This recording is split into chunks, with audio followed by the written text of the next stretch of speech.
Wherever there are shadows, there are people ready to kick at the darkness until it bleeds daylight. This is Bleeding Daylight with your host, Rodney Olson. Welcome, and thank you for taking the time to listen to today's episode. There are hundreds more inspiring episodes available now at bleedingdaylight.net. Please take the time to share Bleeding Daylight with others. Today's topic is a difficult one, but if it's not something that affects you directly, it's almost certain that it is touching the lives of people you know. It's often hidden, so you may not even know who those people are. Despite the discomfort, it's a conversation that we really do need to have.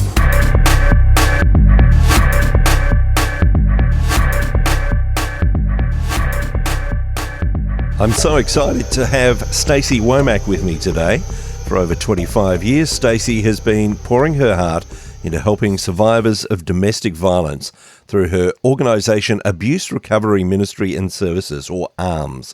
What started as a small, passionate mission in 1997 has grown into something truly beautiful, bringing healing and hope to over 45,000 women. Stacey's approach combines faith-based healing with incredibly practical wisdom. And as the author of On the Front Lines of Abuse, she's sharing strategies that are genuinely changing lives. Stacey, welcome to Bleeding Daylight. Thank you so much. There's no doubt that the help you're providing is so very needed, but I'm wondering where the desire to work in such a space first began for you. I'm a pastor's kid, so I grew up in the church, and I met my husband young and started a family right away. In the midst of raising them and homeschooling, God began to speak to me about ministry beyond my family, and I really had no idea what he was calling me to. I spent a couple of years seeking, and this was a door he opened for me, which was unusual because I am not a survivor of domestic violence. I actually knew very little about domestic abuse when I started. It really came out of my heart to be obedient to God and what God was calling me to do. As you started to look into this area, I guess there were many things that would have surprised you that are these days unfortunately commonplace, but what were the initial steps into that space for you like? My only touch with domestic violence prior to this was that my sister had married a pastor who was abusive. Although being a good Christian woman, you don't talk about your husband. And so she came to us 11 years after she married and told us she was leaving him. Unfortunately, I gave her some very unhelpful, typical kind of advice because I didn't know what I was dealing with. When I stepped into this, I really had a lot of learning and growing to work on. And I guess that one of the things that really surprised me was as I began to lead a group in my own church, to have so many women who look like the perfect family involved in ministry coming up to me privately and telling me this was going on in their home. I was very shocked to find out how prevalent this is, not just in the secular community, but in the faith community as well. And I think most people don't realize that abuse is not about any specific behavior like hitting. It's about the misuse of any behavior to gain power and control. Yeah, I want to explore a lot more of exactly what does constitute abuse in a moment, but I suppose you've touched on a couple of things there with the fact that it is still prevalent within church communities, and yet you gave that wrong advice all those years ago. And I suppose that has been the case for many years, that people in churches have given well-meaning advice, but it has been harmful. Do you think there's a resistance in churches to look at the issue because it is so difficult? There's a couple things. I think there's this belief that it's not happening in my church. We run into that a lot since we do a lot of trainings with pastors in the faith community. And so if it's not a problem in their church, then there's no reason to get trained around it or really learn about it. And then as I did trainings, there was a lot of fear, especially for smaller churches, about the division it would create within the church because people who use abusive behaviors are very manipulative and they're very good at convincing others that, first off, their wife is the problem. And then second off, if the pastor tries to create safety for her, that the church is the problem, the pastor is a problem. And so they can convince the entire community, and then you have this division. So I've had pastors tell me, I'm afraid of kind of opening that can of worms. I told them, but it's already there. And what would Jesus do? What would Jesus do in this situation? I don't think it's because people don't care. I really think it's because there's a lack of education. I suppose we should say at the outset that abuse can come in many forms and from many people, and we know that there have been cases of women who have abused men, but what we're talking about is the fact that it is overwhelmingly men abusing against women. And we need to cite that. There's no whataboutery in this case. That is the fact. And as you say, abuse can take various forms. What we immediately go to in our minds is that physical abuse. But how else can abuse be happening in a home? So we talk about it in 8 categories: verbal, psychological, physical, financial, sexual, property, spiritual, and animal. Psychological is often called emotional abuse. And for the women that we serve, now over 55,000 women, they would tell us that psychological abuse is the worst form of abuse because it can look like normal conflict, but it's really not. And it's really hard to explain to anybody, but it still brings death to the person. So there's that, the crazy making, the mind games, mental coercion, the stalking behaviors goes in this, the isolation goes in this, and verbal's kind of considered normal. Everybody does some verbal abuse. I mean, abuse is just sin, so we've all done this. But when someone's using a pattern of behaviors in multiple areas, if they don't ever have to be physical and still get their way, then they won't be. So maybe they just have to slam doors or punch a wall or throw a phone or whatever it may be, or they control the finances, or they use scripture against their partner. Whatever it may be, the abuse just means the misuse of. So anything can be misused to try to gain power and control or punish another person. So even if there is not that physical behavior, there's still that inherent threat in the way that someone might talk to someone else or their behavior, as you say, slamming doors, building that atmosphere of tension within the home. I'm wondering if there are many of the women that you work with who take a long time to come forward because there's this sense of, oh, yes, but he never hit me. Yes. And not realizing that actually this could be destroying your life and your quality of life even more than if there was physical abuse present. Some of the women say, I wish you would hit me so people would understand I'm being abused. But you're right. Most people so narrowly define abuse that they wouldn't call themselves victims. And actually, most women who experience abuse would never use that word. They would never call themselves a victim unless they had gone to a class where they've got some language around that. That does become a stumbling block. And even for some women who have experienced physical violence, because their abuser has said things to them like, if you don't go to the hospital, it's not really domestic violence. Or if I don't break a bone, it's not really domestic violence.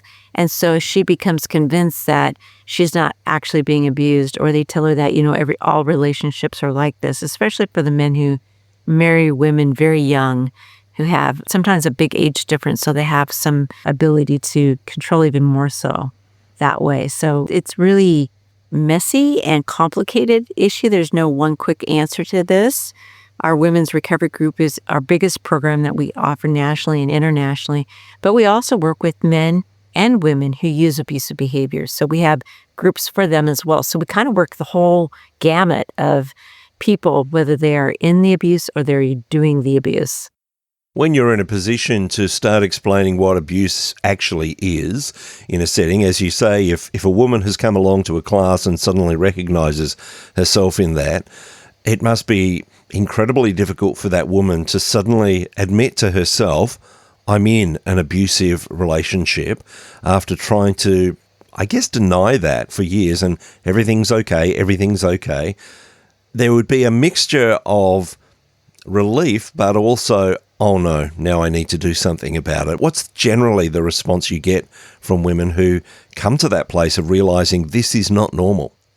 A lot of the women come to us because they've gotten to that place of going, they've tried everything else, okay? They've tried couples counseling, which doesn't work when it's domestic abuse. It's a completely different situation, should be handled completely different. But I understand why they would do that. I would try too, because we don't get into a relationship to see it end. What's probably more common is that they come into group and we start talking about all the different forms of abuse. They were thinking it really wasn't that bad. And then when we go through all these types of abuse in detail, they are like, oh my gosh, I've experienced all the forms of abuse that you've just gone through. That's very hard to hear.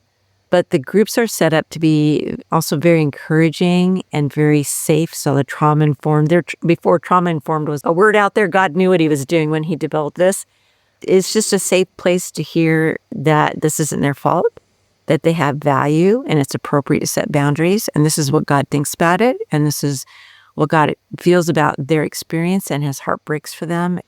Why you can't find the word abuse much in the Bible, the word that it would be used would be oppression, because domestic abuse is really about oppression. You mentioned that you also work with the men and sometimes the women who are doing the abusing. That must be difficult for you. Having seen the pain that it has brought for so many of the women that you work with, to actually turn around and start working with someone who has caused that pain. But of course, there's sin involved as well there that has caused this. How difficult is it to turn around and attempt to love that person who you know has caused so much pain? Well, when we started and we were just doing the women's group and the women's recovery group, Her Journey, that was just growing leaps and bounds. And I thought, well, gosh, we're helping them. What are we doing for the men who are using abuse? So my husband and I began training to do that work in our state here in Oregon. I have 4 sons. I have 6 kids, but I have 4 sons. These are somebody else's sons. And I always feel like when they come in and I do their intake with them, I'm always thinking someone's been praying for them. There's a reason why they're sitting in front of me. God is giving them another opportunity to make change where they didn't get to before. And you're right, it is hard work to do. But there's this, it's just such a blessing when that you begin to see a little breakthrough and little light bulbs going on off with guys. And the guys grow in self-respect because they don't really like themselves. Even though they're all very narcissistic and thinking about themselves, very selfish, self-centered. As we teach them, what does love look like in practical terms? How did Jesus model living out what love looks like? How did he do that? For the men who choose to do the very, very hard work, because they have to look at themselves, they have to admit to all the horrible things they've done and how it affected those closest to them. And then they work on changing belief systems that gave them permission to behave that way. So maybe he saw her as his enemy. He needs to see her as his ally. Maybe he thought when she gave a suggestion that she was attacking his authority or something like that. So we work on those underlying belief systems. Since we've been doing this work for almost 28 years now, and I've been working with men since 2001, and they're male-female co-facilitated. My husband and I have done a lot of co-facilitating together. It's just really an amazing thing. You would think it would be really horrible, but they're people too, and God has a plan for them. If they choose not to change, then there's a consequence for that. And it also helps the women to know, who are really hoping he will change when he comes to the program. It helps her to know whether or not she should stay or whether she should actually end the relationship, which is a very difficult decision, especially in the faith community that has taught us that divorce is never an option. I don't think that God sees abuse as an adult issue. I think he sees it as a child abuse issue. We are his children. And if our children were abused and beaten and they came home from school crying, we wouldn't think twice to go down to that school and find out who was doing that and what were they going to do to stop it. And if they didn't stop it, we would remove our child from that situation. So why would we think that a God who loves us more than our own children not want to do the same thing for us? Now, I just got to say in the midst of this, though, that God is a God of reconciliation, and he wants us to be people of reconciliation, and I want that too. But we cannot change another person, and we not change ourselves enough to fix the relationship. That person who is using those behaviors based on their belief systems has to make the change. No matter how hard a victim of abuse tries, she cannot shift her behaviors to change him. When we're talking about this sort of abuse, there are attitudes and beliefs on behalf of the abuser that would cause them to think that this is acceptable. Mm-hmm. But I imagine it's even more complex than that. What are the triggers that you have seen, or what are the beliefs that people bring to a relationship that cause them to think that this is okay? All of us have a lifetime to pick up our beliefs about relationships, God, all kinds of things. And socially, there's a lot of socialization from men that says you need to be strong, you need to be tough, you need to be in charge. And if you're not willing to do what you need to do to be in charge and not being a real man. So even young boys at an early age learn that if they don't conform to male norms, that they'll be bullied, that they'll be picked on. We started addressing beliefs around, I'm the man, so I'm smarter, I'm more important. Where I say goes, I'm the boss. All those kinds of things would be the types of beliefs that we work on. Oftentimes the men just believe that she's literally just doing things to irritate him purposely, when really that's not the case. The women, when they're expressing themselves, even when they're doing it incorrectly, are really trying to help him understand how his behavior is impacting her and her desire to see the relationship grow healthy. She may not know how to do that either, but she's trying to help that process, even if she's not doing it correctly. Now, I mentioned that you've been helping in this space for 25 years, and so I'm sure that you would have seen your fair share of heartbreak, but also those stories of hope when women can be made whole again, and I'm sure that it takes quite some time. Is there a story or two of women that you've seen come through to, first of all, understand what's going on for them, but then to realize who they are as someone made in God's image and as God's child? Absolutely. We have so many stories like that. The first woman who shared at our first fundraiser, she shared her testimony. She had separated from her husband, but fully intended to go back, because it's very normal for these women to leave multiple times because they're trying to help him understand how it's impacting her, hoping it will change. She came to this group and for the first time realized, oh my gosh, this really is what I'm dealing with. And she went through the group 3 different times. It's 15 weeks long, but the women can join at any time and continue coming as long as they want to. And when she spoke at our banquet, she talked about even her childhood abuse. Her brother used to sexually abuse her and bring his friends to sexually abuse her. She goes, they have this lesson called the F word, and the F word is forgiveness. She goes, I really don't like that lesson, but she goes, after going through it 3 times, she goes, I was able to be in the same room with my brother without feeling any negative feelings towards him. That's freedom. And we have so many women who come in so broken, and then they move out of the abuse, and it's messy and it's hard. And we watch them go back to school and become counselors and become nurses and CPAs and district attorney victim assistants. We just watch this over and over again. I've literally watched women come in and they look like they're physically dying. They're thin, they're pale, they have no life in them, they don't look up, they don't speak.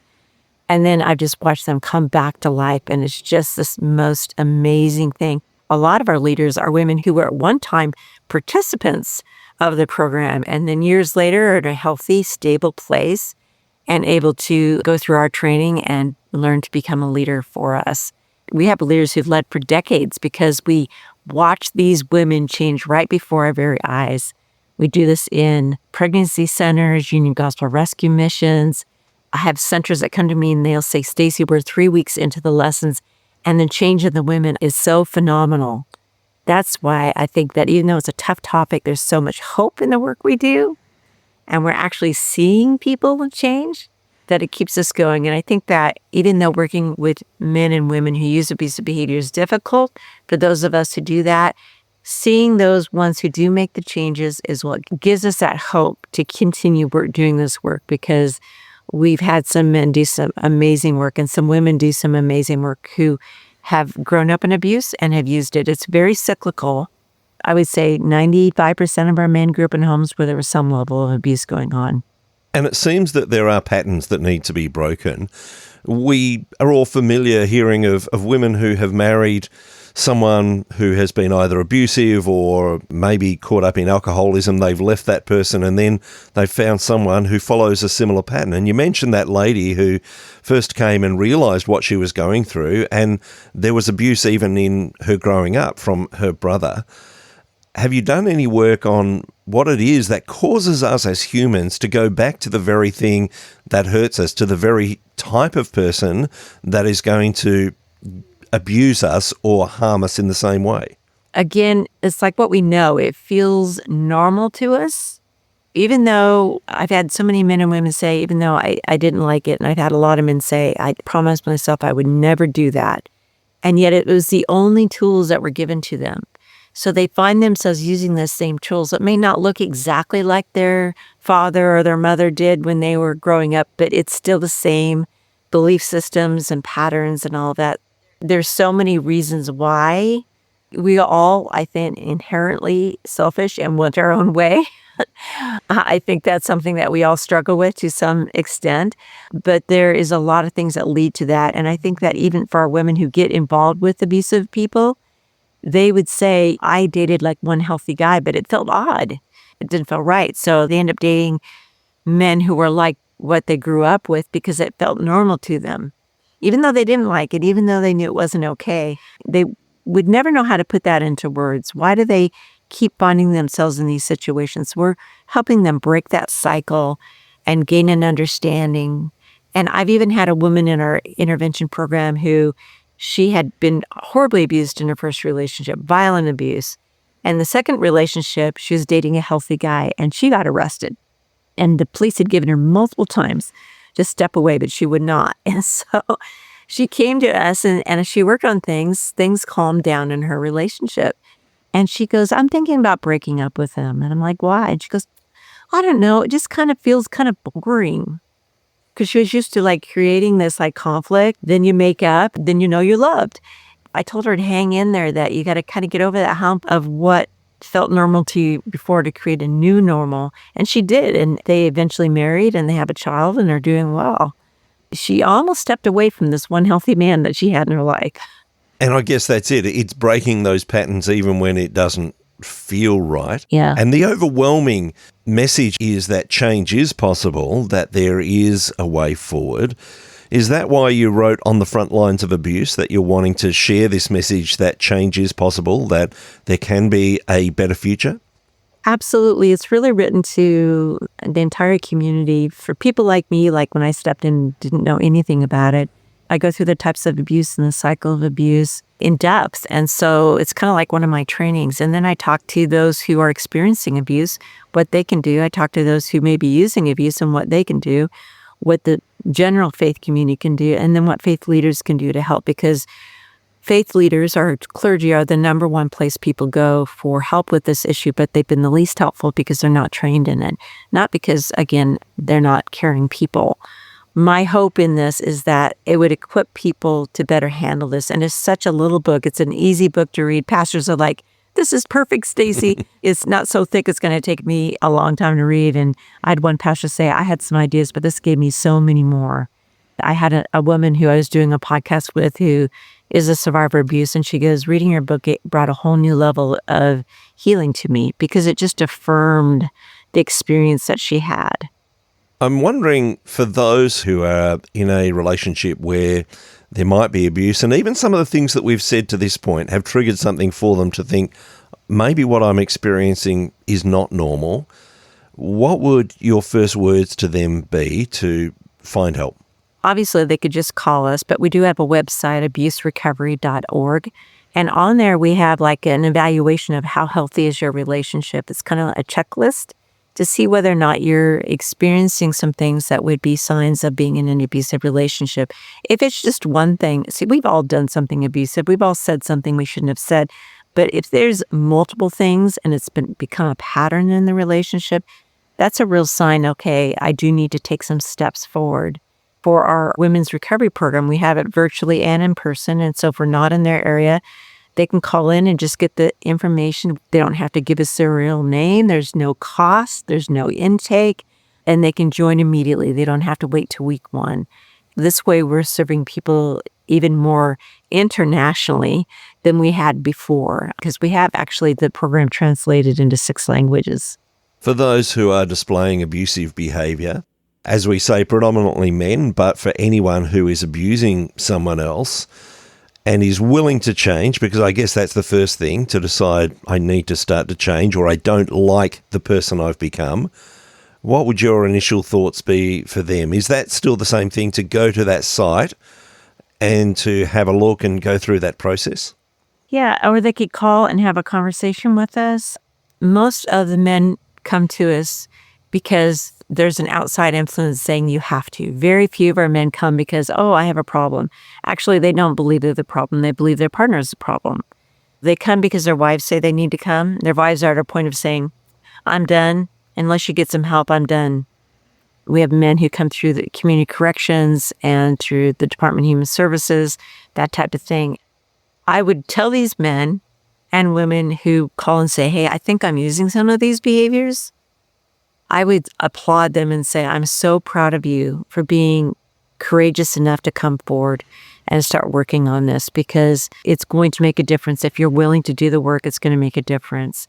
So they can call us, have a conversation. They could read the book. We have all kinds of things on the websites. We have blogs. We have testimonies of men and women who've gone through the intervention program as well. We just want them to know that we care about people. One of our men who just completed, he wrote up his testimony for us, and he said, if I could describe the men's program, which is called Mankind, he goes, if I could describe mankind in one word, it would be love. Learning to love the way Jesus loves, and love yourself and love others and do it in a correct way. We as an organization truly care about those we're serving. I feel like if you don't care about those people you're serving, you don't really have a right to speak into their life.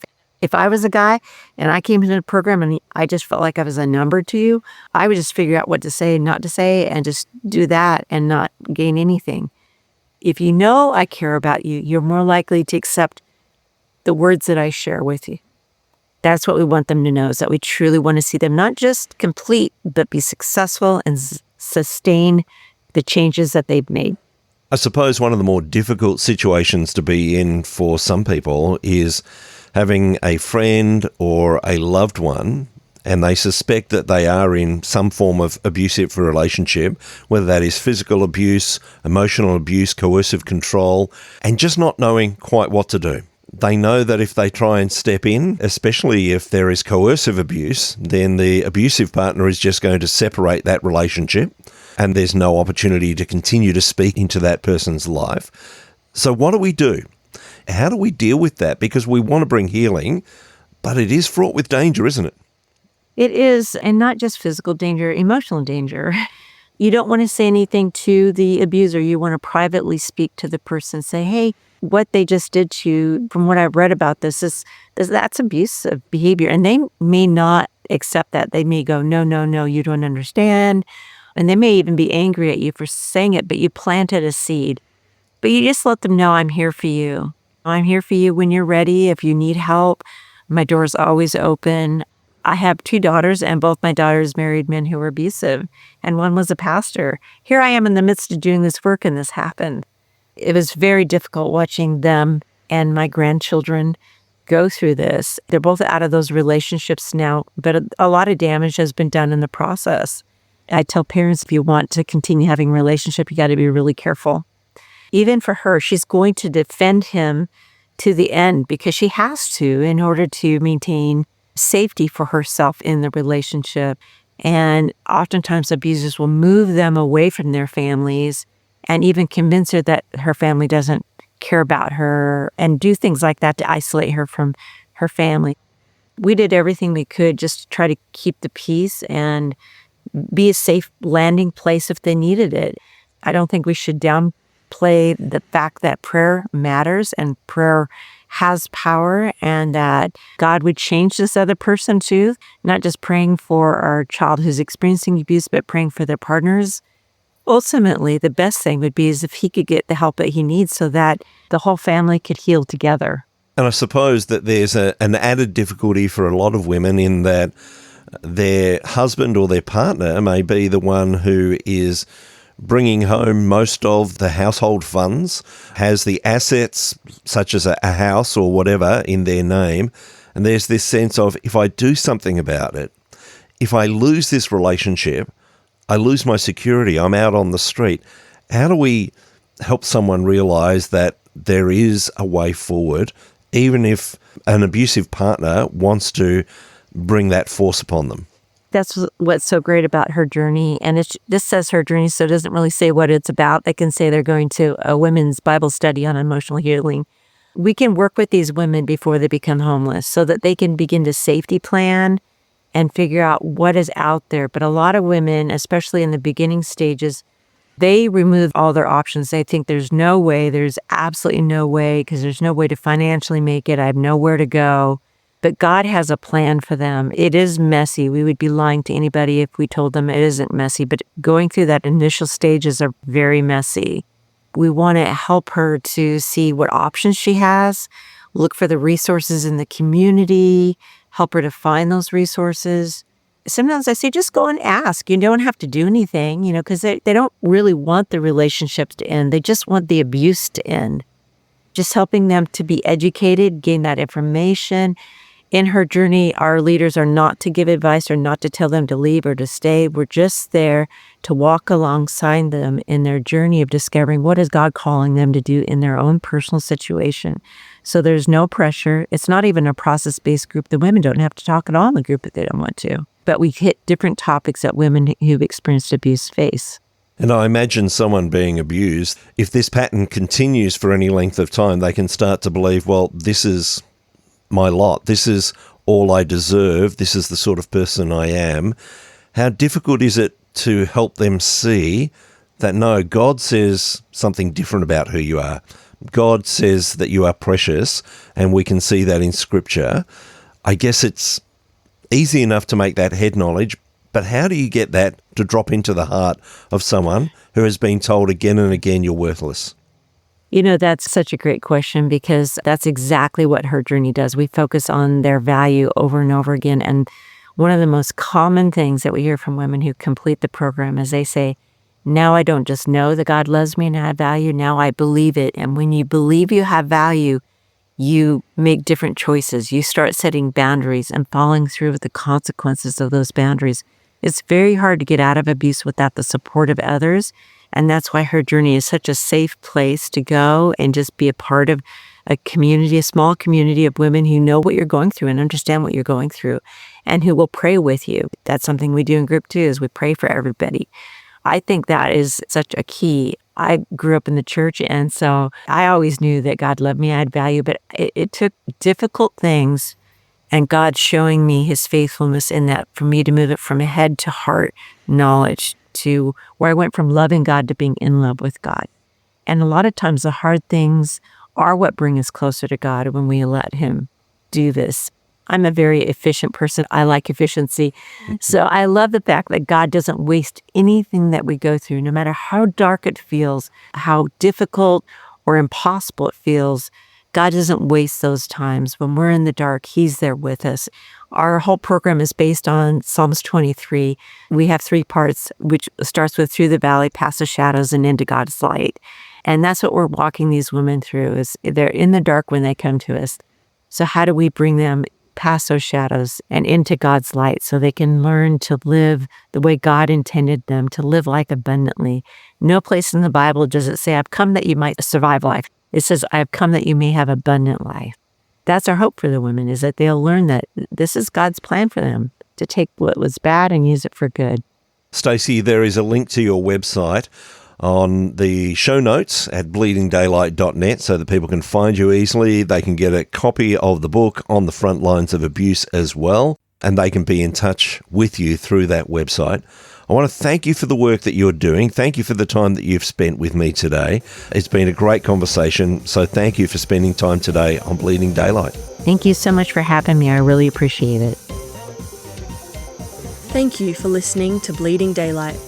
Please help us to shine more light into the darkness by sharing this episode with others. For further details and more episodes, please visit bleedingdaylight.net.